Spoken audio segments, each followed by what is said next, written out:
नागराज मंजुळेंनी बनवलेला मराठी सिनेमा हा आता रिलीज होणार होता, परंतु तो वादाच्या भोवऱ्यात अडकला. तर झालं असं की 1 मेला महाराष्ट्र दिन होता आणि त्या दिवशी आम्ही मराठी सिनेमा पाहायला गेलो होतो, राजा शिवछत्रपती.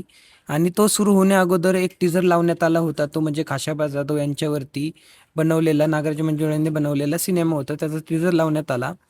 त्यानंतर मी तोच टीझर YouTubeवरती सर्च केला, तर तो टीझर YouTubeवरती दिसला नाही. मग मी अधिक रिसर्च केल्यावरती मला असं समजलं, की हा सिनेमा कॉन्ट्रोव्हर्सीमध्ये अडकलाय. तर झालं असं, की 2001 पासून संजय दुधाणी यांच्याकडे खाशाबा जाधव या पुस्तकाचे हक्क आहेत. तर त्यांचं नाव सिनेमाच्या लेखक पटकथामध्ये नाही. म्हणून संजय दुधाणी यांनी नागराज मंजुळेवरती आरोप केला, की माझ्याकडे खाशाबा जाधव पुस्तकाचे हक्क असतानाही तुम्ही हा सिनेमा कसा बनवू शकता किंवा त्याच्या लेखक यादीमध्ये माझं नाव का नाही? तर नागराज मंजुळेंचं असं म्हणणं आहे, की खाशाबा जाधव यांचे जे आत्ताचे पुत्र आहे किंवा वंशज आहे, त्यांच्या सांगण्यावरून किंवा त्यांना सोबत घेऊन हा सिनेमा बनवलेला आहे. त्यामुळे त्या लेखक यादीमध्ये खाशाबा जाधव यांच्या वंशजाचं नाव आहे. परंतु हा मूव्ही आता कधी रिलीज होईल माहिती नाही. परंतु हा मूव्ही खरंच खूप पाहण्यासारखा आहे.